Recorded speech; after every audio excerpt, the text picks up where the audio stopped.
Mr. Trump, thank you for doing this. Thank you. So 13 days to go. How do you pull this out?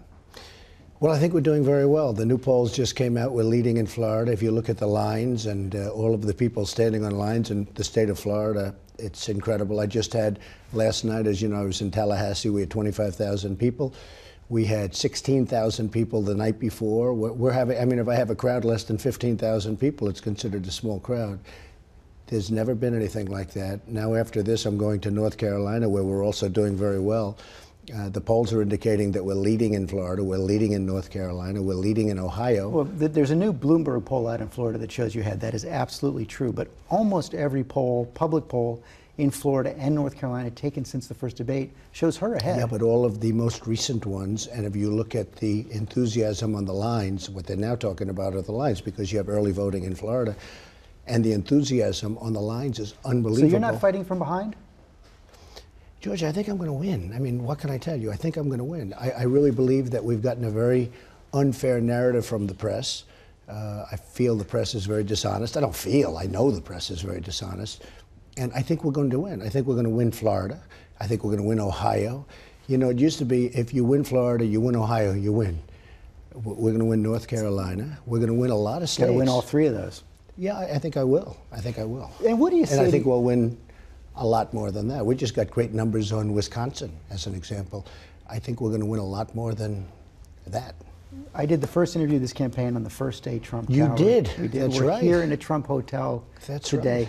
But what do you say to supporters of yours who think you shouldn't be taking time off the campaign trail from the battleground states? Well, I think it's so unfair because, you know, Hillary Clinton goes to see an Adele concert last night, and everybody says, oh, wasn't that nice? Isn't that wonderful? I have stopped. I did 8 stops yesterday, 3 major rallies where, you know, where I told you 25 and 15 and 20, and it's thousands of people. I did 3 plus many other stops. I came here, and let me just tell you what this is about.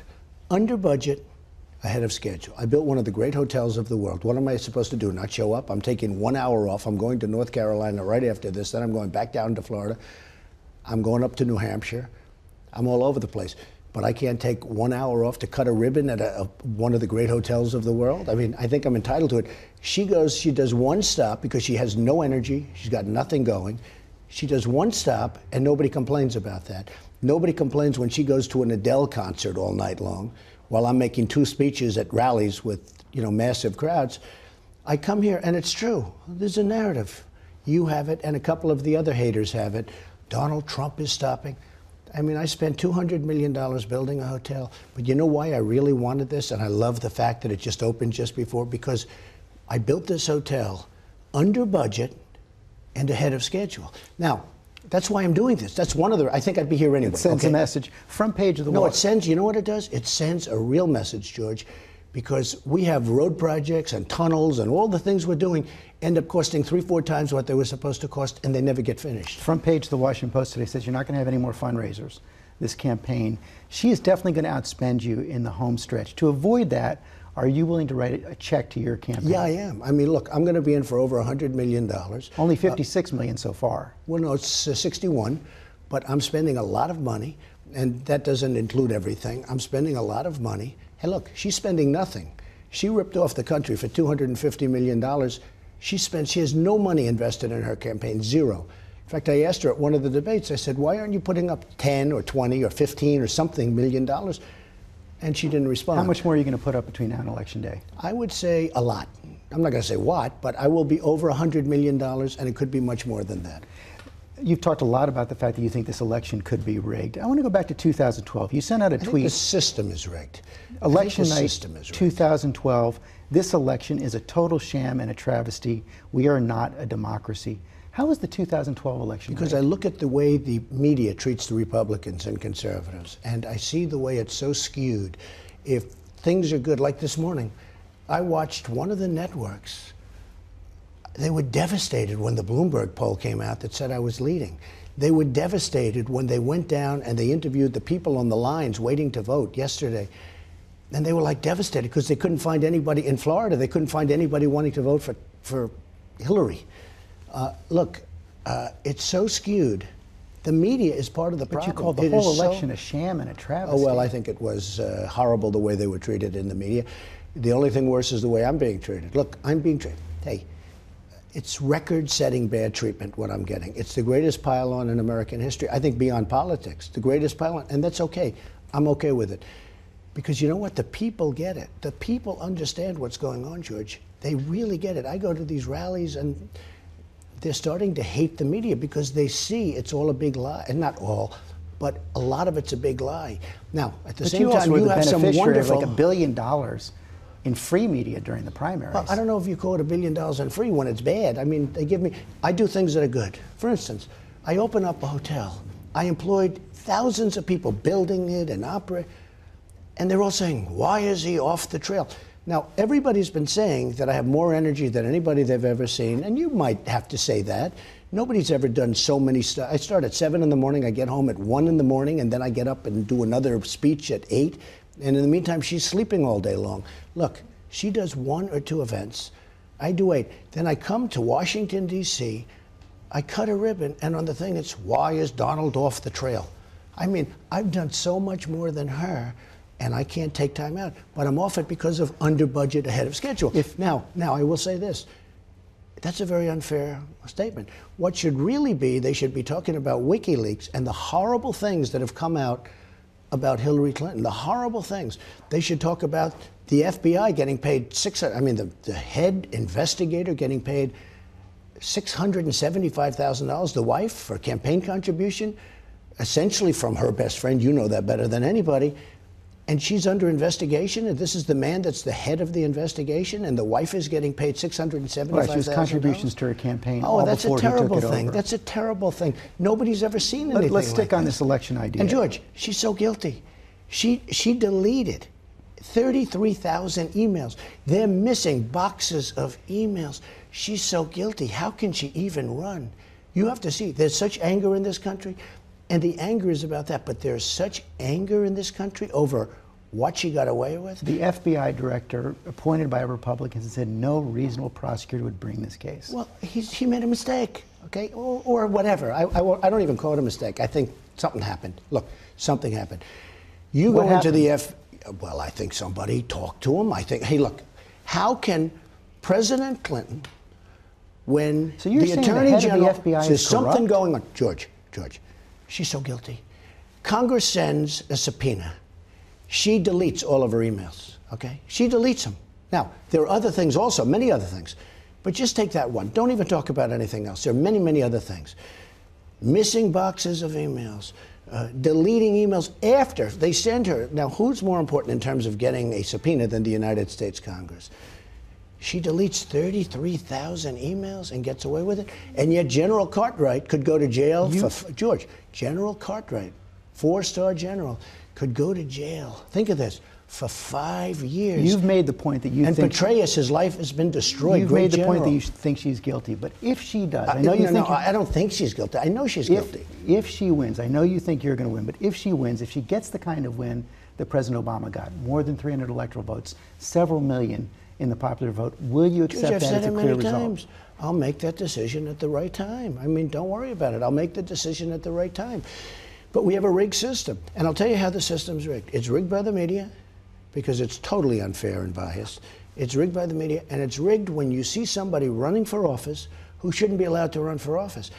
Hillary Clinton deleted 33,000 emails. Do you know what was on those emails? And she said they were for the wedding and her spa, okay? Yoga classes. 33,000 emails. I would tell you what was on those emails was horrendous. Look at what's coming out with WikiLeaks. Look at what they're saying, where Podesta says that Hillary Clinton, running for president, has bad instincts. First of all, he should be fired if for no other reason. He's very disrespectful to her. He says a lot of bad things about her. But he said she's got bad instincts. Bernie Sanders says she's got bad judgment.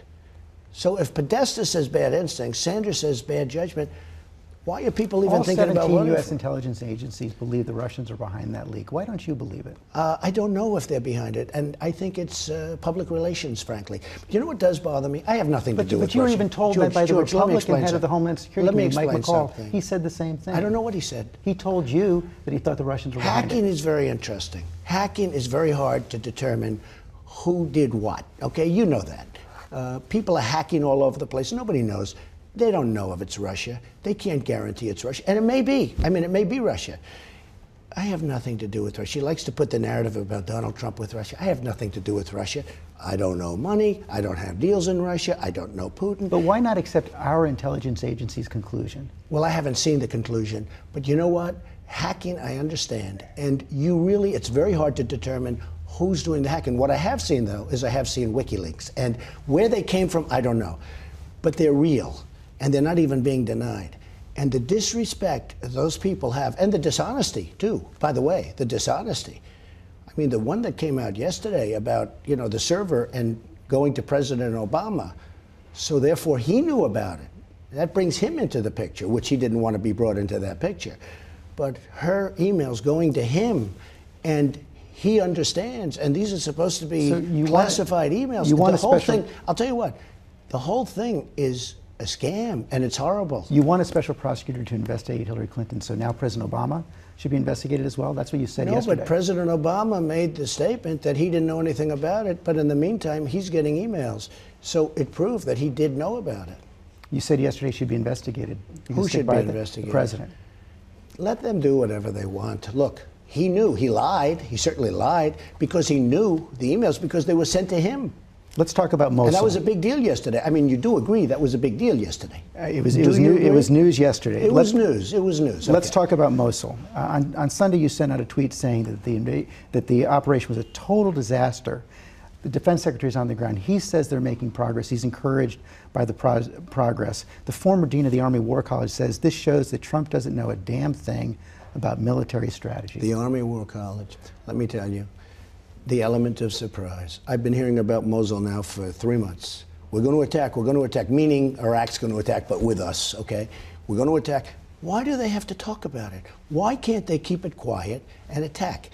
Now, as you know, the attack is being met with great, resistance because they were totally prepared, because the politicians are all talking about it, because Obama is talking about it. Don't talk about it. Element of surprise. General Patton. You look at General George Patton, you look at MacArthur, you look at these great generals, and I say it all the time, they're spinning in their grave. Mosul, number one, we shouldn't have even had to do it, because when we got out, we had Mosul. Now we have to take it a second time. We had Mosul. We have to take it because Hillary Clinton and Obama left that big vacuum, and ISIS went in and they took Mosul. She says you're declaring defeat before the battle is over. Let me finish with Mosul. Element of surprise. One of the reasons they wanted Mosul, they wanted to get the ISIS leaders who they thought were in Mosul. Those people have all left. As soon as they heard they're going to be attacked, they left. The resistance the defense secretary says 35 of them have been taken out. Excuse me. The resistance is much greater now because they knew about the attack. All I'm saying is this. We shouldn't have to be fighting for Mosul. We're only fighting for Mosul because Hillary Clinton blew it and gave it back to them. So now we have to take it a second time. Of great importance, why do they have to talk? Why can't they win first and talk later? Why do they have to say 3 months before the attack, we're going in? So you can tell your military expert that I'll sit down and I'll teach him a couple of things. If he tells you that it's okay to announce, ladies and gentlemen, in 3 months we're going into Mosul, why would you say that? Why wouldn't you do a surprise attack? Grab all these ISIS leaders. They all left, George. They all left because they happened to be smart. They heard it's going to be attacked. They left, and they left plenty of tough people behind because it's a tough attack, and you know that, and it's being met with great resistance. I would have done it much differently. I would have said very quietly to my generals, go get them, don't talk. They would have gone, it would have been much easier. They would have probably gotten some people that they won't get now. And then I would have had a conference when it was all finished, and I would have told them what we did. Now, your man on whoever this gentleman is, I guarantee you I can put my narrative before the American people and let whoever this person is put his, and they will agree with me. On Saturday, you said that you would threaten to sue the 11 women who've accused you of sexual assault. You know, I hate that you waste time. When we're talking about ISIS and we're talking about jobs and you're still bringing that up, everybody wants to bring it up. Look, that was just Saturday. These were false attacks. These things never happened. These people, I don't know these people. These things never ever happened. This was out of the blue. It was made up, probably by the Clinton campaign. Do you have any evidence of that? Well, many of the stories have already been debunked. Many of the stories have already been debunked. Actually, the know. People magazine story, they brought forward 6 witnesses. Why didn't she to write the corroborate story 12 years ago? She says she was afraid. Oh, she was afraid. Give me a break. She was afraid to write it. She would have gotten the Pulitzer Prize. Give me a break. She was afraid. And she had the butler as a witness, right? Who no longer works for me. So she had the butler as a witness, except for one problem. 6 corroborating Excuse me. There was nobody corroborating. They said years later she talked about it. Look, the butler, she said, was there. One problem. The butler said it never happened. He doesn't work for me. No longer. He's a good man. By the way, he's a good man. But he hasn't worked for me in years. They went to the butler. He said it never happened. Nobody reported all these that. Women, why didn't everyone they they talked to are lying? They made up stories. You know why? Fame, or they wanted to help Clinton, or something. They made up stories. They came out after you denied the behavior. George, let's not waste any more time. These stories were fabricated. They're total lies. So you're going to go through with the lawsuit? We'll find out. Let's see what happens with the election. We're going to find out. But I'm just telling you, these stories are total lies, and you shouldn't be wasting time. And remember this, why didn't you write about the butler? You knew about the butler refuting her story. Why didn't anybody write it? It's a very unfair press. One of your toughest critics on this is the First Lady, Michelle Obama. She says, your behavior, your words are cruel, they are frightening. This is not how decent people behave. This is not how people who want to be president behave. Well, what's she going to say? Is she going to say I'm wonderful? Now look, she made the statement about Hillary Clinton. I've heard the statement for years. I had no idea it was Michelle Obama. She made the statement that if you can't take care of your own house, you can't take care of the White House. You know, I've heard that statement for She said years, she was having to talking do about with her Bill own Clinton. house. Oh, come on. Look, you know better than that. That was during the campaign. She said about Hillary Clinton, you can't take care of your own house, meaning Bill Clinton, then how can you take care of the White House? It was a vicious statement.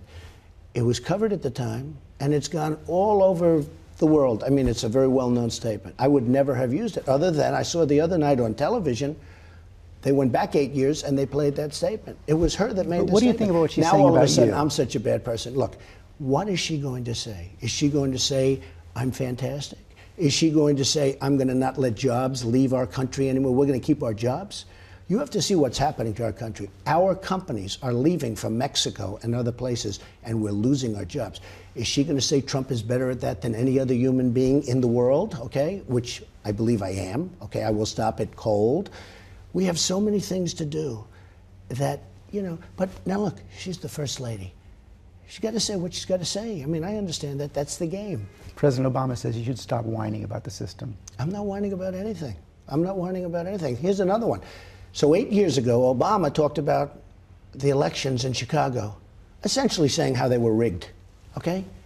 Now it's, oh, nobody would ever rig an election. You have 1,800,000 dead people registered to vote, and some of them vote, which is interesting. You have almost 3 million people that are registered to vote in 2 different states. Now, I'm not making a big deal of it. I think I'm going to win the election. I think I'm going to win. You look at Florida right now, you look at North Carolina, you look at Ohio, you look at Iowa, you look at these places, people are starting to get, I mean, the press is starting to get very concerned. And I see it all over the news this morning. But you look at what's going on in Florida, where the lines are 4 blocks long, and most of those people have red hats on. I'll tell you what, things are going to be a little bit You do sound pretty different. energized today. When you look back over the sweep of this campaign, going back to last June, is there anything you regret? Oh, absolutely. I'd love to have done certain things over, but you can't. You can't. But that's true in life. I'd love to have done in life certain things over, I guess. And you would have too. Give me one. You would have loved not to have contributed to the Clinton Foundation, as an example. There are things that you wish you didn't do, okay? You came very close to the edge. You would have loved to have had that decision over again. There are things I would have rather, you know, not happened. But George, all you can do is you put your head down and you have to go forward. But I'm really happy. Look, I started off, you were one of, actually, Jonathan Karl, your person, did just about, in fact, he was badly criticized in this building. He did an interview. I said, I'm seriously thinking about running. And he was criticized because everybody thought I was playing games. But when I ran, it was 17 people. It was actually 18, but it was 17 people. Governors, senators, talented people, people like Ben Carson, who's a phenomenal guy who endorsed me. But there were 17 very talented people, mostly politicians at the highest level. And everybody said, you know what? Trump can't win this. These people have been doing this all their lives. He's got no experience. And then one by one, they disappeared. And one of your competitors said, as they sat around a round table and talked about my entering the race, one of your very smart competitors said, they were all criticizing my going in, said, be careful what you wish for, because he knew me. He knew me. He said to the 4 women and 2 men sitting around a table on a certain network, this one person said, very smart guy, said, be careful what you wish for. And when I went into the campaign, one by one they disappeared. Now, some are, I mean, they signed pledges. Everybody signed a pledge. Some are, you know, they can't get over the loss. They got beaten very badly. They can't get over the loss. It's very dishonorable that they didn't endorse. It's very few, 3. But I am really happy with the way it's worked out. Let me just bring one specific. And I think, most importantly, I think we'll go, you know, this is a movement like that's never happened in this country. Even you will admit that. Even your friend Bill O'Reilly said it's the most incredible thing he's ever seen in politics. Okay. And it's a lot of it's because of the movement, because of the crowds. There is tremendous spirit out there for change. People want change. Do you think you should have apologized to the Kahns or Judge Curiel? I have great respect for the Kahn family. I have great respect for, I mean, the son is a great hero. But if I were president at that time, Captain Kahn would be alive today, George, because I wouldn't have been in Iraq. So if I were president, Captain Kahn's son would be... You did support it initially. Support the invasion. I never support... Look, let's get it straight. I was opposed to the war in Iraq. I was opposed to the war in Iraq. And for the most part, the honest people agree with it. But right from the beginning, I was opposed. That was way before the war started, and that was the first time I was ever even asked about Iraq, and I gave a very, like, I don't know, who knows. Right at the beginning. That was long, that was way before. If you look at just before the war started, I said, don't do it, it's a mistake, you're going to destabilize the Middle East. From the beginning, I was opposed to the war in Iraq. Then they did magazine articles right after the war started. I was opposed to it then, and that was 100%. Had I been president, Captain Kahn would be alive today. We wouldn't have been in this horrible, horrible mistake of the war in Iraq. We made a mistake in going in, and Barack Obama and Hillary Clinton made a terrible mistake in the way they took us out, because we created a vacuum. They got out so badly. It was so, I can only use the word stupid. The way they got out of the war in Iraq was so bad. They left the vacuum, ISIS formed. ISIS now, George, is in 32 countries. Remember he said the JV, junior varsity. ISIS now is in 32 countries. And Hillary Clinton, she says she's going to stop them. Why didn't she do it before? Why didn't she do any of the things before? You know, she's been there, George, for 30 years. All of these things happen. Now she says she's going to do this. Why didn't she do them before? Final question. I heard backstage Cardinal Dolan said that you said Hillary Clinton was a tough and talented lady. She said, if I win, we have to work together. I know you think you're going to win. If she wins, are you prepared to work with her? I just want to make that decision at a later date. I'm not saying I'm not or I am. I just don't want to tell you today. I want to make that decision at the appropriate time. Hopefully, I won't have to make that decision. I really believe we're going to win. We're going to win Florida. We're going to win Ohio. We're going to win North Carolina. I think we're going to win Pennsylvania. You have to see what's going on in Pennsylvania. The crowds and the people getting ready. I think we're going to win Pennsylvania. I went to school there. I know it very well. I have amazing relationships. You look at the steel workers, the miners, they're all voting for Trump. I mean, she's against those industries. So I think we're going to win Pennsylvania, too. I think you will be very surprised. We'll see. Mr. Trump, thanks very much. Thank you very much. Thank you. You said at the beginning, if you run, you'll win. You still feel that? I feel that. I feel that. I see the connection with the American people and my husband, and he created a movement, and the crowd and the people that are behind him, it's unbelievable to see. Does it make you want to get out there yourself and help him out the final 2 weeks? We will see. My priority is my son, Baron, our son, Baron, and I support him 100%, and I'm there for him every time he needs me, and I might join him. We will see. She's actually going to make 2 or 3 speeches. And I will tell you. Made some news right there. No, Okay. it is. She's amazing when she speaks. She's an amazing public speaker. So she's agreed to do 2 or 3 speeches, and I think it's going to be big speeches, important speeches. You mentioned I think it's going to be great. You mentioned Barron, and I wonder, we're going to be talking to the other kids in just a minute. How has the experience been for him? He's heard his father say a lot of tough things, heard a lot of tough things said about his father. How does he take it all in? I teach him, I explain to him so he knows what's going on, and he's taking very well. I keep him balanced and just have him a childhood as normal as possible, and he's enjoying his school and his sports. He's a great athlete, and I just want to have him out of the spotlight for now. Does he ask you about the news, though? Yes, all the time. He asks me about the polls all the time. It's very cute. It's like his dad, he follows the No, polls. he's a good poll bird. How's he doing in the polls? He's, of course, he misses his dad a lot at these days, but he's doing great. And if you could look back over this campaign and say 2 things, what has been the best moment? What's been the worst?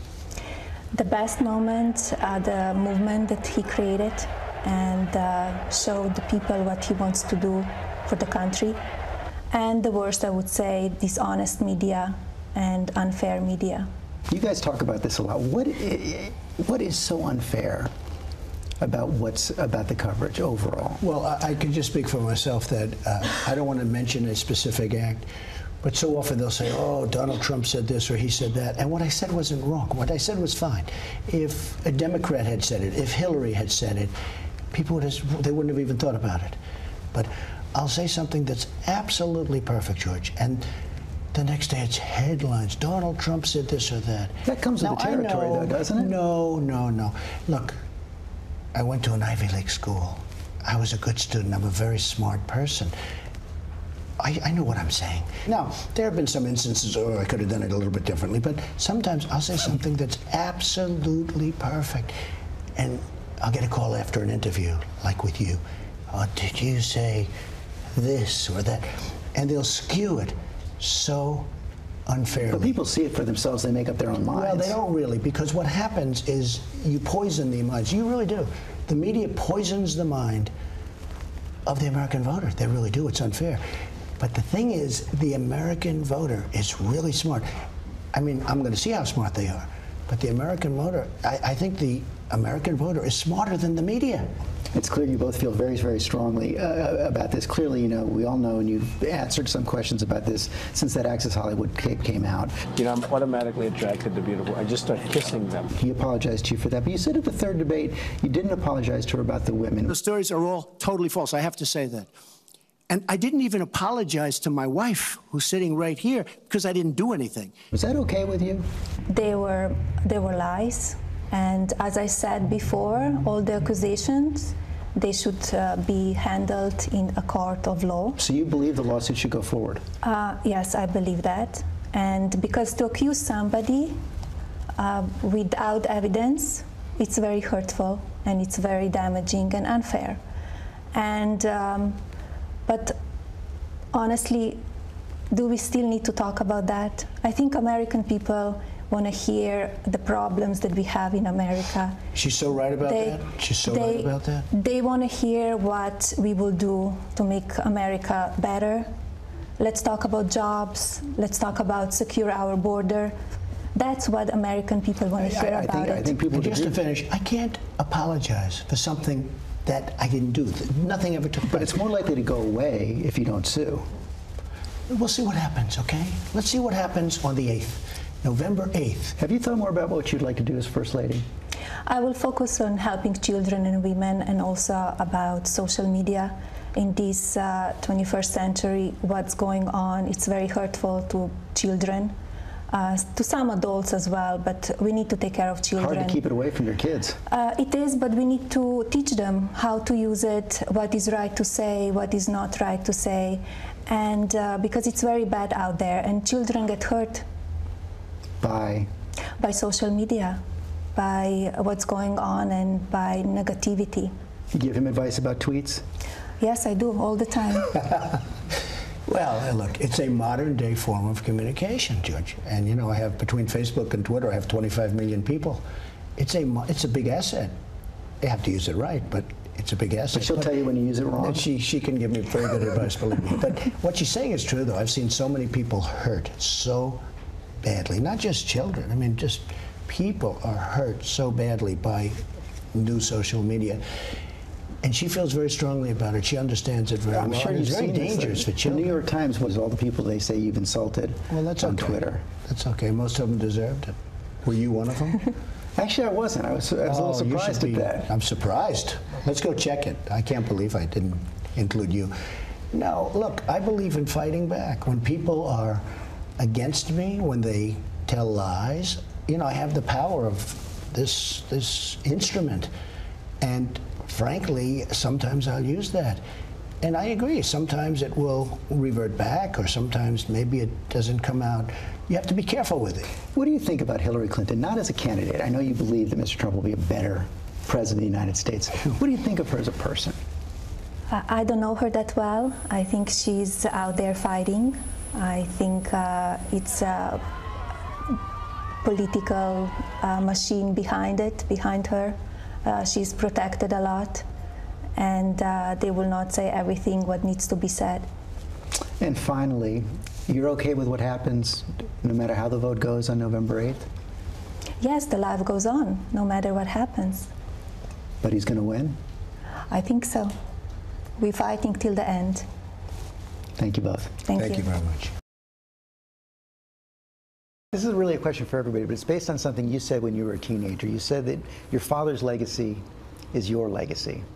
How has that changed over the course of this campaign? Well, we're very proud of our father and what he's accomplished. It is amazing.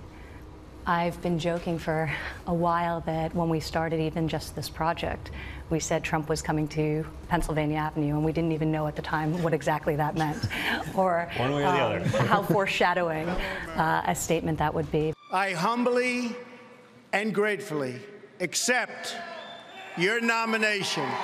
We've seen all of you out there all year long. Don, there's a lot of talk about the possibility of you running for office yourself. Has this made it more likely or less likely? It's a tough process, it's a brutal process, but there is also that element that's just amazing to be able to touch someone that way, and I've seen my father doing that. So I don't know, my only mission is to get him there because I know he can make a difference. And all three of you, you're not in the family business yet. You're still studying I for just the... graduated in May, so. Yes, are you interested? Of course I'm interested. I think I'm applying to law school though, so I like to bring a different kind of skill set to the company. All three of you are senior vice presidents of the Trump Organization. So I want to ask you a question I asked your dad. There have been several stories recently suggesting that your brand has taken a hit over the course of this campaign. How worried are you by that? What are you going to do about it?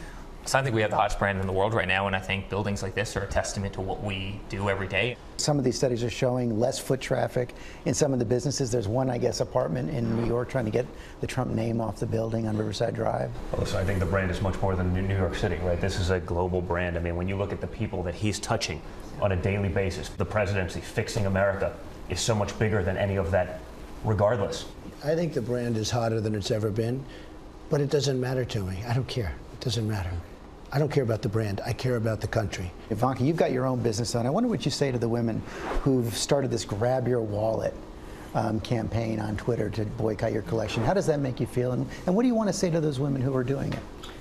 Well, the beauty of America is people can do what they like, but I'd prefer to talk to the millions, tens of millions of American women who are inspired by the brand and the message that I've created. My advocacy of women, trying to empower them at all aspects of their life, started long before this presidential campaign did. I've never politicized that message. People who are seeking to politicize it because they may disagree with the politics of my father, there's nothing I can do to change that. And all of you, you're going to stick with the business even if your dad wins? We're builders. You know, it's been an awesome to be a small cog in the wheel. Okay, be honest. Which one of you predicted you all would be here today this close to the election? I don't think any of us got that far ahead of ourselves when he first announced his candidacy. We're not a political family. I think we were attempting to understand real time what that meant in terms of our future and our lives.